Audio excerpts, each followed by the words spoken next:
नववर्षाचं स्वागत मोठ्या धूमधडाक्यात झालं. हाच आनंद साजरा करत असताना दुसऱ्या बाजूला माणसांना हे नववर्ष आपल्याला कसं जाणार याचा प्रश्न सतत भेडसावत असतो. यासाठी खास लोकल 18ने राशी भविष्याबाबत विशेष मालिका सुरू केली आहे. या मालिकेत आपण कुंभ राशीबद्दल सविस्तर जाणून घेणार आहोत. या संदर्भात ज्योतिषशास्त्री राहुल कदम यांनी कुंभ राशीच्या व्यक्तींसाठी हे नववर्ष कसं असणार याबद्दल सविस्तर माहिती दिली आहे. कुंभ ही राशी चक्रातील 11व्या क्रमांकाची राशी असून जन्मकुंडलीमध्ये 11 या अंकाने दर्शवली जाते. शनीचीच मकर नंतर ही असलेली राशी आकाशामध्ये आपल्याला एका मातीच्या कुंभाच्या आकृतीत दिसून येते. हा मातीचा जो कुंभ आहे तो मातीचा कुंभ ज्ञानाचा कुंभ म्हणून ओळखला जातो. ही वायुतत्वाची रास बौद्धिक रास म्हणून ओळखली जाते. आकाशात ही रास एका मातीच्या मडक्यात म्हणजे कुंभाच्या स्वरूपात आपल्याला असलेली दिसून येते. हा जो मातीचा कुंभ आहे तो मातीचा कुंभ ज्ञानाचा कुंभ म्हणून ओळखला जातो. तशाही वायुतत्वाच्या राशी या बौद्धिक राशी म्हणूनच ज्योतिषशास्त्रात ओळखल्या जातात. बौद्धिक रास असल्या कारणाने व्यवहार कुशल, उत्तम वक्तृत्व तसेच ज्ञान अर्जन करण्याची प्रवृत्ती या राशीमध्ये अधिक असलेली दिसून येते. त्यामुळे चिकित्सक, ज्ञान पिपासू, त्या वेगवेगळ्या ठिकाणचं ज्ञान अर्जित करणं हे या लोकांना फार आवडतं. त्यामुळे प्राध्यापक, संशोधक, विविध गोष्टींचा शोध घेणारे लेखक, साहित्यिक असे लोक कुंभ राशीवरती जन्माला आलेले आपणास दिसून येतात. कुंभ राशीचा स्वभाव हा ज्ञान देणारा असल्या कारणाने लोकांना उत्तम प्रकारे हे मार्गदर्शन करू शकतात. दुसऱ्यांना मार्गदर्शन करण्यासाठी समोरच्याची वाट पाहत नाही, ते स्वतःहूनच इतरांना मार्गदर्शन करतात. अशा या कुंभ राशीला आगामी येणारं वर्ष कसं जाईल याचा आपण विचार करू. आगामी वर्षाचा जो आरंभ आहे तो शनिदेव आपल्याच राशीत आहेत. त्यामुळे आपल्या व्यक्तिमत्वाला थोडीशी खीळ बसलेली दिसून येते. मागील 2 वर्ष आपण जे करताय ते आपल्या अंगलट येते असं आपल्याला वाटतंय. आपण बोलायला जाता एक पण त्याचा समोरचा अर्थ घेतो एक. त्यामुळं आपल्याबद्दल गैरसमज पसरले जात आहेत. आपण जे कष्ट घेताय त्या कष्टाचं साधारण चीज काहीच होत नाहीये. त्यामुळं आपल्याला मानसिक स्वास्थ्य प्राप्त होत नाहीये.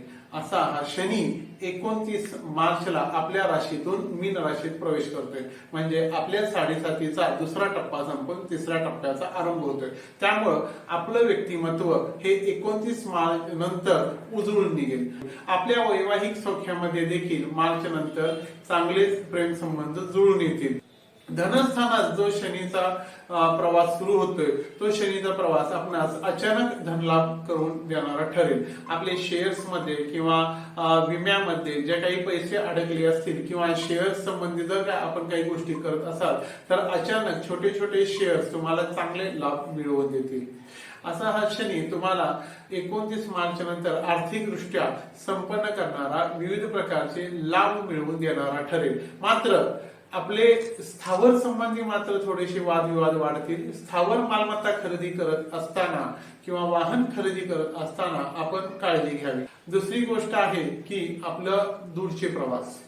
दूरच्या प्रवासामध्ये आपल्या वस्तू चोरीला जाणे ह्या गोष्टी होऊ शकतात. काही गोष्टी गहाळ होतील. त्यामुळे कुठेही दुर्लक्ष करू नका, कुठेही बेसावधपणा ठेवू नका. आपण जर दूरचे प्रवास करणार असाल तर सावधगिरीनेच प्रवास करा. शक्यतो एकटे दुकटे प्रवास करणे टाळावे.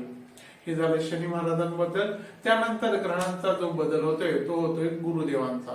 गुरु 14 मेला आपल्या चतुर्थ स्थानातून पंचम स्थानात प्रवेश करतोय. त्यामुळे येणारा जो काळ आहे तो विद्यार्थी वर्गासाठी अतिशय चांगला असा असणार आहे. जे विद्यार्थी PhD सारखे संशोधनात्मक कार्य करत असतील तर त्यांच्यासाठीचा काळ हा उत्कर्षाचा काळ असेल. मित्रवर्ग आपणास मदतशीर राहील. मित्रवर्गाकडून आपल्याला आर्थिक तसेच भावनिक साथ निश्चित स्वरूपात मिळेल. व्यवसायाच्या ठिकाणी आपल्याला नवीन संधी प्राप्त होतील. व्यवसायामध्ये आपली वाढ होईल. व्यवसायाच्या शाखा तुमच्या विस्तारतील. व्यवसायामध्ये तुम्ही चांगल्या पद्धतीनं आपली नावलौकिक करू शकाल. राहू जो ग्रह आहे तो 29 मे महिन्यामध्ये गुरु व राहू हे दोन ग्रह बदलत असून राहू ग्रह आपल्या लग्न स्थानात येत आहे. सप्तम स्थानामध्ये केतू आहे, त्यामुळे जोडीदाराबाबत आरोग्याच्या तक्रारी वाढतील. जोडीदारासाठीची आरोग्याची काळजी आपण निश्चित स्वरूपात घ्या. कोणत्याही गोष्टींकडे दुर्लक्ष करू नका, कारण जोडीदाराचं आरोग्य हे जर तुम्ही दुर्लक्ष केलं तर पुढे जाऊन ते त्रासदायक ठरू शकतं. त्यामुळं येणाऱ्या वर्षाचा जो मध्यंतरानंतरचा काळ आहे तो आपल्यासाठी आर्थिक उत्कर्षाचा जरी असला तरी थोडासा मानसिक त्रास व ताणतणाव देणारा असा राहील. त्यासाठी आपण काय उपाययोजना केल्या? राशीसाठीची जी उपासना आहे ती सध्या 7:30 चालू असल्यामुळं मारुतीची उपासना तर महत्वाची आहेच, पण सोबत गणपतीची जर उपासना आपण चालू ठेवली तर ती आपल्यासाठी अधिक फायदेशीर अशी ठरेल. दररोज सकाळी अंघोळ झाल्यानंतर ओम गंग गणपतये नमः हा जप करावा. तसेच मंगळवारी गणपतीचे दर्शन न चुकता घ्यावे. दर्शन घेतल्यानंतरच आपल्या दिवसाच्या कोणत्याही कार्याची सुरुवात आपण करावी. गणपतीला जात असताना एक लाल जास्वंदीचे फुल, गुळाचा एक खडा तसेच दुर्वांची एक जुडी घेऊन जावी व गणपतीला 21 प्रदक्षिणा घालाव्यात. रोज सायंकाळी आपण जर पाळीव प्राण्यांना किंवा भटक्या प्राण्यांना जर अन्नदान केलं तर ते आपल्यासाठी आणखी चांगलं होऊ शकेल.